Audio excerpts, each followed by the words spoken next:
Olá pessoal, sejam bem-vindos à nossa aula de laboratório, a resolução do laboratório da aula de clusterização e classificação usando vizinhos mais próximos do nosso curso de aprendizado de máquina. Aqui, dando continuidade aos vídeos anteriores, essa atividade ela exige que ela solicita que a gente faça a classificação através do algoritmo KNN, então a gente vai implementar esse algoritmo, né? Lembrando que a gente não está usando aqui as bibliotecas prontas do scikit-learn, por exemplo, para fazer o algoritmo, porque a gente está fazendo um estudo interno do funcionamento de cada algoritmo de machine learning. Tá? Então, olha só. Nessa função KNN, ela recebe um conjunto de dados, que são os parâmetros aí que nós temos disponíveis, onde cada parâmetro é o conjunto dos dados do cluster com as suas denominações, os seus labels, tá? Um número de classes ou de clusters utilizados, tá? O valor a ser classificado, tá? E o número de vizinhos a ser usado no critério de decisão do classificador, tá? Para a realização da votação. E o que essa função vai retornar é simplesmente o valor da classe vencedora. Então aqui o que se espera nessa função que a gente implementou é simplesmente que o vetor de parâmetros ele tenha classes com rótulos começando em 0. O rótulo igual a 0, classe 0, o rótulo igual a 1 vai ser da classe 1 e assim por diante. Tá? Foi assim que a gente definiu o funcionamento desse algoritmo, dessa função. Então ele espera parâmetros com esse formato aqui. Tá? Então veja só o que foi feito no algoritmo. Ele cria um vetor de distâncias, onde ele pega cada ponto. Tá? Vamos entender esse código aqui. Ele é um list comprehension, então ele vai gerar uma lista de parâmetros, onde ele vai pegar um parâmetro V1, né, dentro do VData. Então ele está iterando o VData. Então, para cada parâmetro dentro do VData que ele vai chamar de V1, ele está fazendo o seguinte, ele está montando um dicionário onde a distância, né, a chave dist, é a distância euclidiana entre o ponto do V1 e o valor a ser classificado. A classe desse elemento é a classe do V1, ok? E ele vai fazer isso para cada ponto no dado. O que significa essa lista? Então vamos interpretar isso aqui. Nessa lista, ele está pegando e calculando a distância entre cada ponto da minha massa de dados, né, a distância entre cada ponto da base de dados e o valor a ser classificado. Ou seja, ele está fazendo aquela operação de identificar todas as distâncias de todos os elementos em relação ao ponto desconhecido. Para quê? Para pegar na sequência os K vizinhos mais próximos. Tá? Então aqui o que nós temos nesse distances é um vetor de distâncias de todos os pontos da base de dados em relação ao ponto desconhecido que a gente está esperando a classificação. Tá? O que tem que ser feito na sequência é ordenar esse conjunto de distâncias em ordem crescente. Para quê? Para poder pegar os K vizinhos mais próximos. Os K vizinhos mais próximos são os K elementos que possuem as menores distâncias. Então, se eu ordenar a minha lista em ordem crescente, os K primeiro elementos vão ser os K vizinhos mais próximos. Para fazer isso, o ideal é usar uma função desta biblioteca de coleções que já estava sendo importada aqui. Tá? Então, a ideia foi usar a função sorted, que está dentro daquela biblioteca que nós importamos. Eu quero ordenar os parâmetros do vetor distances. Tá? Então, ó, eu passo um parâmetro do tipo iterable, que é o parâmetro que vai ser ordenado, e eu digo qual é a chave. E se a ordenação é no sentido direto ou reverso, de trás para frente ou no sentido correto. A gente está interessado em ordem crescente, então a gente quer fazer a iteração no sentido direto. Tá? E a nossa chave, aqui tem um pequeno macete que a gente viu na sala de aula. O ideal aqui é passar normalmente se passa nessa função um lambda. Tá? E a função lambda que a gente quer, ela vai receber um parâmetro k, onde esse k vai ser, então, um elemento desse tipo aqui, desse dicionário, tá? Que nós montamos aqui. Por quê? Como eu estou fazendo sorte, a ordenação desse vetor, essa lista distances é uma lista de dicionários desse tipo aqui. Então, a chave de ordenação é o valor da distância. Então, note que eu peguei aqui o valor da distância, tá? O elemento da chave distância de um parâmetro k, que é passado no lambda. Estou dizendo que isso aqui é a minha chave. Tá? Fazendo isso, ele vai ordenar o meu vetor de distâncias pelo parâmetro dist, que é o que nós queremos. Tá?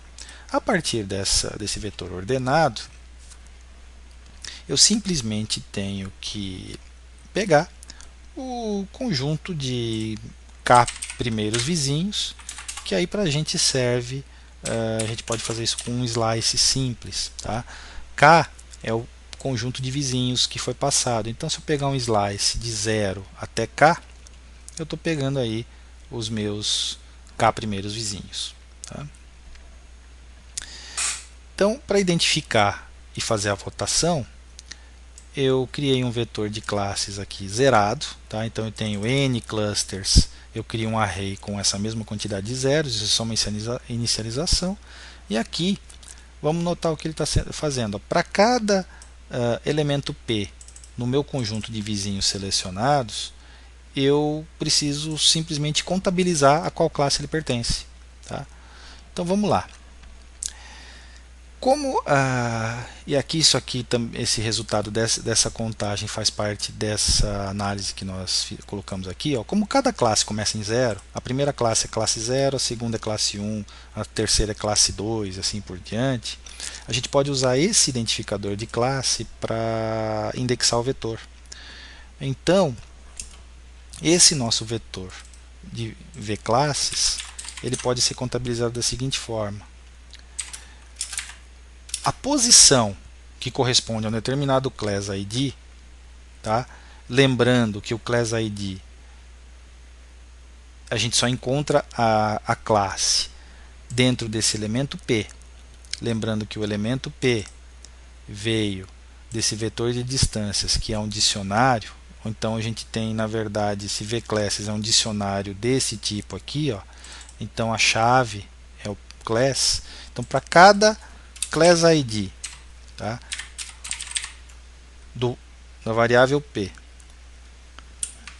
Cada vez que a gente pegar esse valor, que vai ser 0, 1, 2, porque é a classe,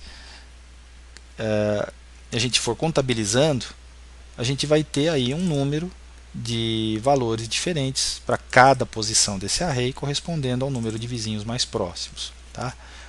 Como esse P é uma lista, a gente precisa então transformar ele num inteiro, tá? E ele é um número inteiro, mas está dentro do objeto lista, e aí ele não é visto como inteiro, então a gente força um cast para inteiro aqui, para que esse conjunto seja interpretado como um índice do vetor vclasses. E a única coisa que a gente precisa fazer aqui é incrementar ele de uma unidade, ou seja, quando a classe de um determinado vizinho for 0, ele vai incrementar o vclasses de 0.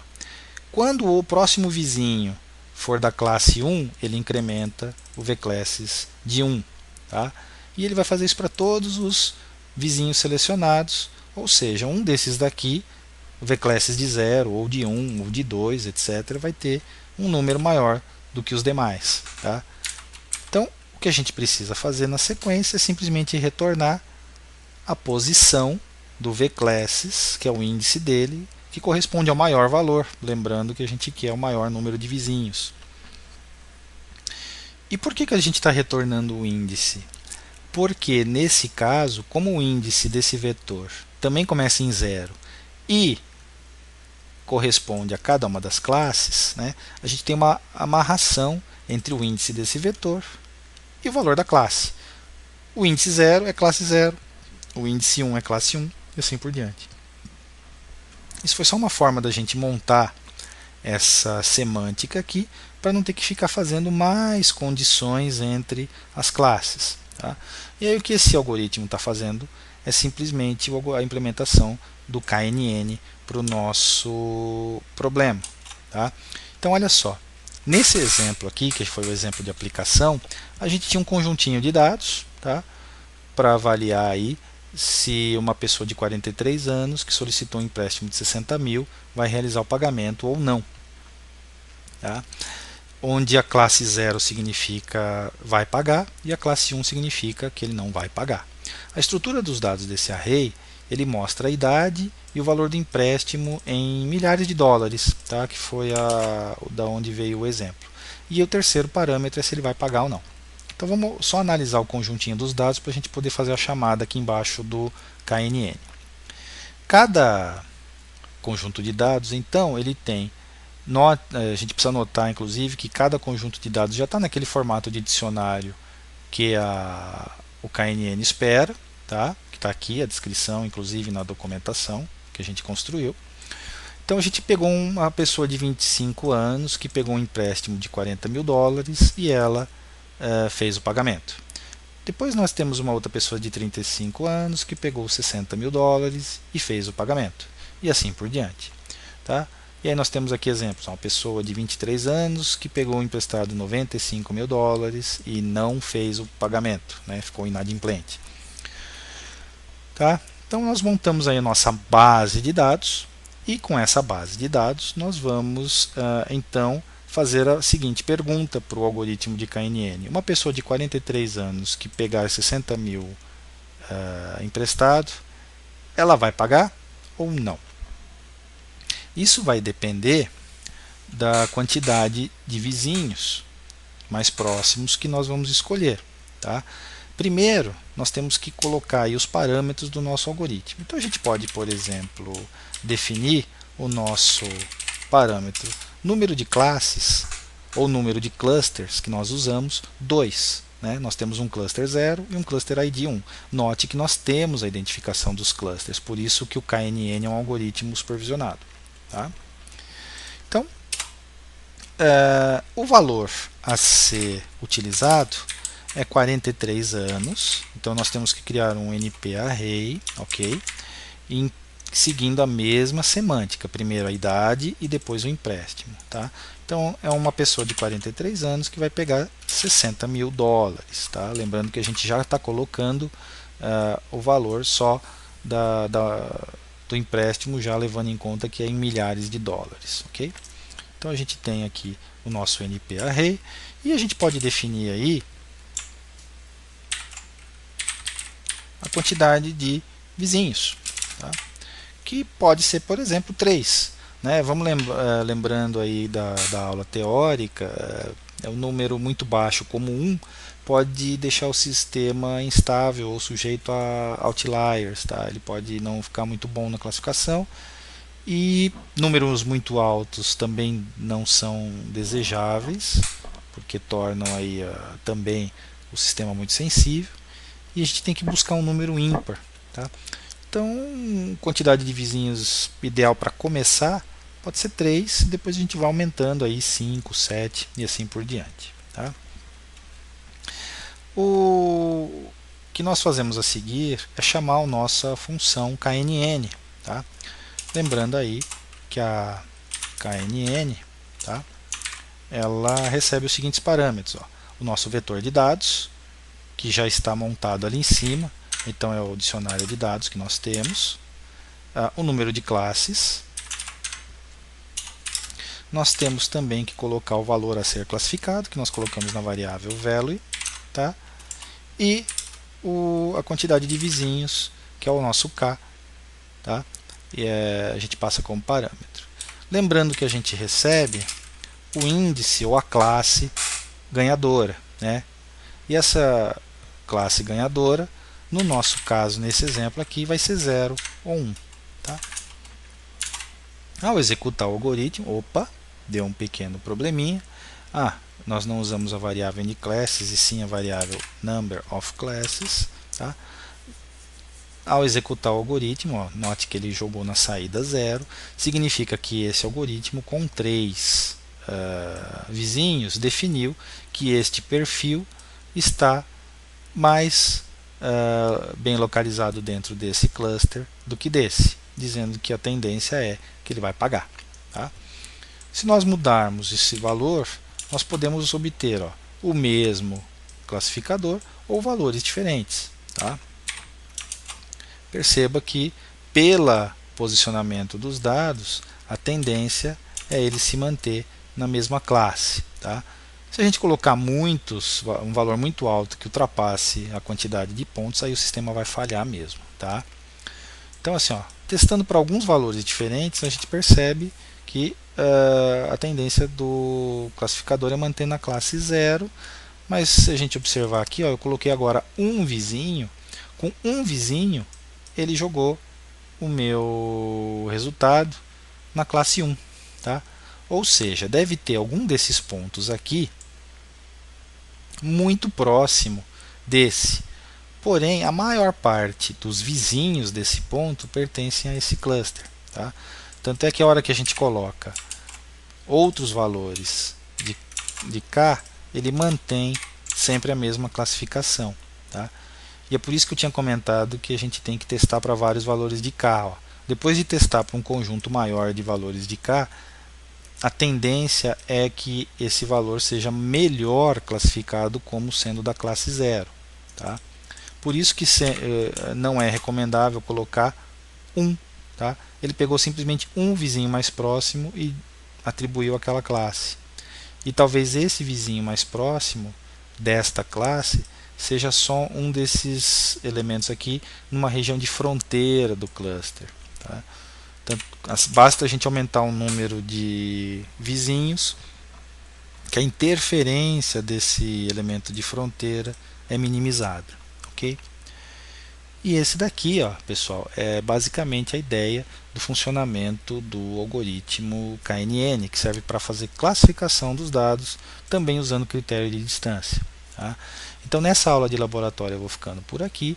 Aí nas próximas videoaulas aí, a gente vai dar uma verificada naqueles parâmetros de distorção de clusters, ok? Que são úteis para a gente poder fazer métrica de definição para clusterização. Tá? Então, obrigado aí pela atenção de vocês e até a próxima.